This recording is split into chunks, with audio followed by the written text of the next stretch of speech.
Bonjour à toutes et à tous, aujourd'hui on se retrouve pour l'analyse du lundi 5 décembre 2022, il est 15h25, donc à peu près comme tous les lundis je vous fais mon analyse vers 15h, 15h30, et la vidéo sortira vers 18h je pense, comme d'habitude.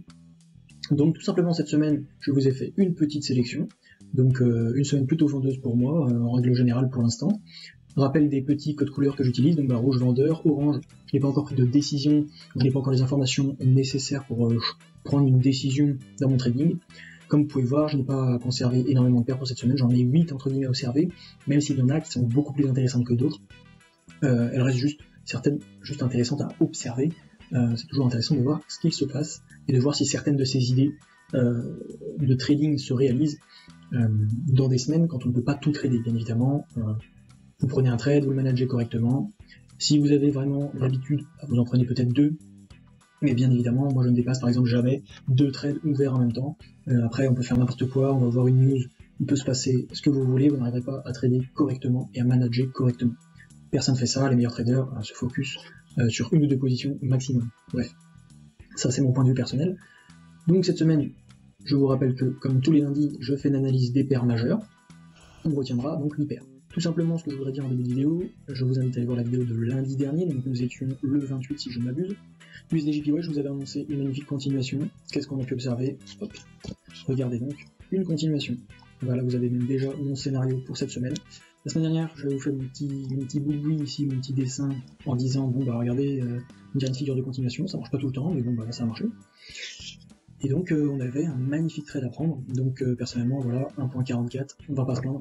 4.44 pardon, on va pas se plaindre, très beau trade. Alors, quitte à être sur USDJPY, on peut parler directement du scénario pour cette semaine. Donc on a eu un très beau décrochage. Pour moi, vendredi, on a terminé sur un fake out. Pourquoi un fake out? Parce que regardez, lundi ouvre à la hausse. Et tout simplement, nous sommes venus nous poser sur une ancienne zone de supply and demand qui était très intéressante, qui avait propulsé l'ancienne hausse. Maintenant que nous sommes en correction, on sait que ce sont des zones d'intérêt. Donc il faut observer ce que le prix fait autour. Si on va en 4 heures, pour l'instant, qu'est-ce qu'on voit? On a eu un point bas, un nouveau point bas de plus en plus haut, et pour l'instant on est sur une légère hausse. Donc à quoi s'attendre? J'ai tracé mon petit Fibonacci. Certains vous diront que c'est pas utile, franchement c'est pas utile. Il y en a beaucoup qui s'en servent, mais c'est plus pour se donner une ordre d'idée d'où le prix va revenir. Moi à mon sens, regardez donc, on est venu chercher ici, moi j'irai chercher les 138, peut-être une mèche qui va aller jusqu'au 129, pour chercher un scénario à la vente. Donc USDJPY cette semaine, je suis vendeur, toujours. Sauf si, bien évidemment, on vient chercher un nouveau point haut de plus en plus haut, et auquel cas, la tendance sera inversée, et on attendra un retest pour tenter un achat. Je ne vous apprends rien, peut-être que si vous venez tout juste de vous lancer dans le trading, je vous invite à vous former. Voilà. Bon, pour cette semaine, on a aussi USDCAD. USDCAD, on va commencer en daily. Vous allez me dire, pourquoi il l'a mis en vendeur, startiste, qu'est-ce qu'il envisage? Alors là, c'est un scénario que j'ai en tête, qui est plutôt long terme. Vous voyez, on vient d'un mouvement baissier. Voilà. Correctif, je dirais même, de cette forte hausse que nous avions eue de là, des 1.29 au 1.39. Donc, actuellement, nous corrigeons tout ce beau bazar. Nous sommes en train de corriger, donc j'ai mis mon petit Fibonacci pour me donner un ordre d'idée, même si j'ai déjà l'idée d'où on va aller, vu que nous avons fait ici une cassure de ce point, en allant chercher un nouveau point haut de plus en plus haut, je m'attends à ce que nous retournions quasiment sur les, pourquoi pas, 138. Sauf si, évidemment, essoufflement prématuré, avec des indices majeurs, que nous n'arrivons pas à redépasser cette zone, et auquel cas, double top, et vente. Tout simplement. D'où tout simplement déjà cette anticipation avec cet objet de vente que vous pouvez observer ici. J'espère un très beau mouvement. Alors je ne sais pas s'il va se faire pendant le mois de décembre, peut-être qu'il sera en janvier. On reste toujours à l'affût des opportunités. Vous voyez, il y a encore tous mes gribouillis, désolé, là c'est carrément pas propre. Sur USDCAD, donc voilà avec le scénario. Ici on a déjà une espèce de double bottom qui s'est fait, donc voir si on va rechercher les 1.36. Maintenant, passons à GBP-CHF. GBP-CHF, la semaine dernière, nous étions toujours dans un trend correctif. J'avais annoncé une hausse, tout simplement. Regardez, vendredi, nous avions terminé sur un doji, correction, et j'avais dit j'attendais plus d'indices. L'indice, c'était simple, c'est qu'on n'a pas cassé les 1.13, et que nous avons eu tout simplement une figure de continuation. Donc le marché a très bien fait son job. On a eu un double bottom, et hop, il y avait un petit trade ici à prendre qui rapportait quelque chose comme 1 pour 3, 1 pour 2.5, ça dépendait de votre SL et de votre point d'entrée. Correctement exécuté, on récupérait au minimum 2.80 et au maximum 3 points, 2 fois son risque. Donc voilà, donc GBP-CHF, bon, j'attends de voir l'évolution. Comme vous pouvez voir, vendredi, on a commencé à avoir des grandes mèches. Là, lundi, on commence aussi à avoir des grandes mèches. Donc peut-être qu'on va sur un essoufflement avec un rejet des 1.15, comme ce qui est en train de se faire actuellement. Donc j'attends. J'attends quoi? J'attends peut-être un retest ici pour aller chercher un achat et rechercher ce précédent point haut. Peut-être que ça ne se fera pas, peut-être que ça se fera, ce qui fait que j'ai placé ce trade en orange. GBPAOD, donc GBPAOD, pourquoi je l'ai mis encore dans ma watchlist? Vous allez vous dire que je le mets très souvent. Déjà cette semaine, cash rate de l'AOD qui sort, nous avons quelques news qui sortent sur AOD, donc directement je me suis dit, hop, on va aller voir l'AOD. Comme d'habitude, l'AOD, moi j'aime beaucoup GBPAOD, des mouvements souvent très clairs, comme vous aviez pu voir il y a maintenant quelques semaines, ici anciennement un magnifique double top qui avait entraîné une correction, et puis ici, regardez, on a eu la correction, la fin de ce mouvement baissier, on a eu une très forte hausse, et la semaine dernière, qu'est-ce qu'on a eu? Oh, regardez donc, un retest de la zone. Et ici, il y avait un magnifique achat, donc ça a été pris la semaine dernière, moi, personnellement, la semaine dernière, j'ai pris 2 trades, donc USDJPY et GBPAOD, on peut aller voir en 4 heures, quelque chose comme 1 pour 4 dans mes souvenirs, voilà, 1.4. Donc cette semaine, je m'attends à quoi? AOD, on a pas mal de news, peut-être qu'il va pousser jusqu'à 1.81 à nouveau, on y est déjà quasiment, pardon, donc repousser sur cette zone de supply and demand, et voir si on aura un rejet, ou peut-être aller chercher plus haut. Et là, eh bien, on sera peut-être dans une continuité de la hausse, donc à ce moment-là, il faudra attendre une correction plus forte pour envisager un rachat plus durable. Est-ce que ça se fera en décembre? Est-ce que ça se fera en janvier? On verra. EURUSD est aussi dans la watchlist, pareil, indéterminé. Pourquoi? Cette semaine, nous avons pas mal de news. Nous avons le chiffre de l'emploi pour les États-Unis. Qu'est-ce que nous avons d'autre? Nous avons aussi, dans mes souvenirs, les PPI qui vont sortir, et PPI standard et record. Peut-être s'attend à une correction. Vous voyez ici, on a eu un hammer qui s'est formé vendredi. Donc à quoi s'attendre? Peut-être une continuation en début de semaine des 1.06, pardon, peut-être les 1.07. Il faudra bien maintenant avoir une correction, peu importe l'amplitude, pour pouvoir à nouveau acheter. Personnellement, j'aimerais bien avoir une correction pour envisager un achat sur le plus long terme, pour sortir enfin de ce cycle baissier qui, on va pas se mentir, a été très violent. On a quand même, vous voyez, quelques jours, si vous l'allez par là, on est techniquement en baisse depuis début 2021, donc ce qui reste quand même assez conséquent, et là, on serait enfin en train de se retourner depuis fin septembre. Et on est, comme vous le voyez, sur une baisse de 22%, ce qui est quand même vraiment conséquent. Bien évidemment, l'influence de la guerre, bien évidemment des chiffres européens qui ne sont pas forcément bons. Donc voilà, donc EURUSD, je m'attends à ce type de scénario. JPY, comme vous voyez, je suis vendeur parce que, comme on a vu USDJPY, on a entamé des belles corrections la semaine dernière sur le pair JPY. Pour cette fin d'année, il serait temps. Néanmoins, je l'ai mis vendeur. Petite chose à observer, ici nous avions eu cette correction qui avait été très longue, et cette baisse qui a été faite ici, pardon. Cette baisse ici, la correction que nous pouvons voir là, avant de continuer la vente. Donc ça s'est fait la semaine dernière. Actuellement, nous sommes arrivés sur une ancienne zone de supply and demand.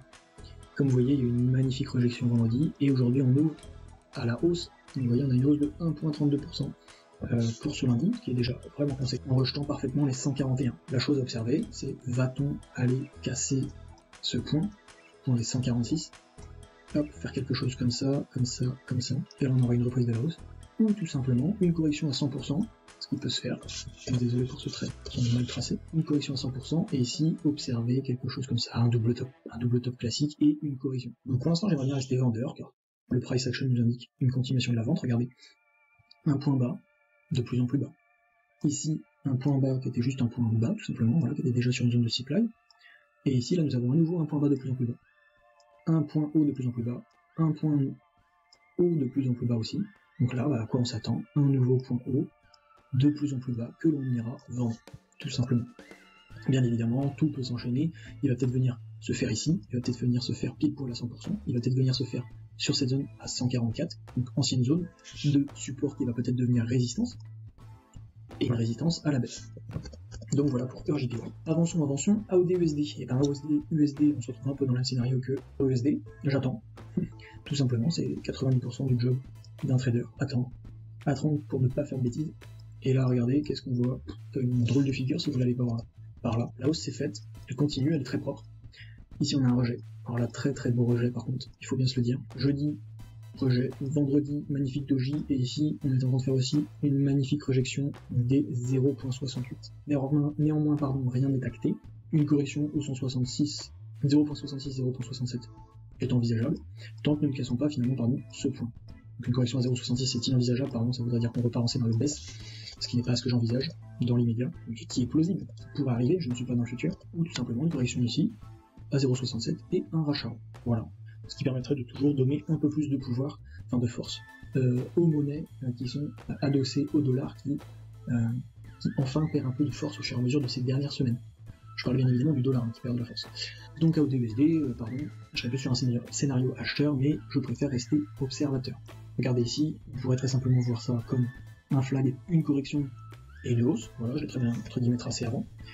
C'est ce qui peut se passer, comme ça peut très bien être, regardez, un double top. Ici, cassure, retest, et puis on descend. Donc il ne faut rien mettre de côté, il ne faut pas partir avec des biais. Quand on n'est pas sûr, on n'est pas sûr, on attend les indices. AUD-JPY, je vous ai dit que USD-JPY j'étais vendeur, EUR-JPY j'étais vendeur, AUD-JPY j'étais vendeur. Mettons-nous, en daily. Daily, nous avons eu la cassure de cette figure. La semaine dernière, lundi, nous avons ouvert à la baisse. Correction, mardi, mercredi, et regardez, on est venu combler le gap. Je vous avais parlé, je sais pas si vous vous souvenez, non, la semaine dernière, je l'ai pas mis AUD-JPY. Mais les autres paires en JPY, surtout EUR-JPY, il y avait déjà un gap. Le gap, qu'est-ce qui s'est passé? Il a été comblé. À partir du moment où il a été comblé, le prix est reparti immédiatement à la baisse. Donc là, il y avait un magnifique trade à prendre. Comme je vous ai dit, on peut pas être sur tous les fronts, donc personnellement, je ne l'ai pas pris. Je l'ai vu, et je l'ai pas pris. Je préférais manager correctement USD-JPY et GBP-AUD. Donc bon, maintenant, tout simplement, avant qu'on est là, c'est bien beau de vous dire, oui, ça a chuté, magnifique trade, dommage que je l'ai loupé. On arrive sur cette zone-là, cette zone de support, qui plusieurs fois a bien marché. Et regardez, on dirait qu'elle est encore en train de marcher. Deux options maintenant. Observer une correction dans ce Fibonacci que j'ai tracé. Si nous repassons par-dessus les 94, eh bien, soit c'est un fake out, et nous repartons à la baisse, soit tout simplement, eh bien, nous observons une correction, et une hausse à nouveau sur les 0.96.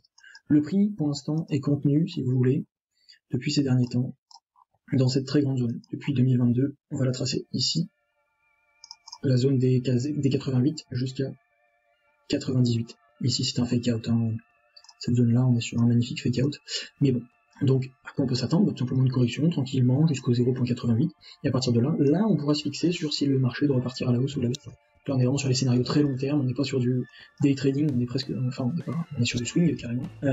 Pour moi, il y a encore des indices à attendre, mais dans un court terme, on peut chercher une vente, on peut.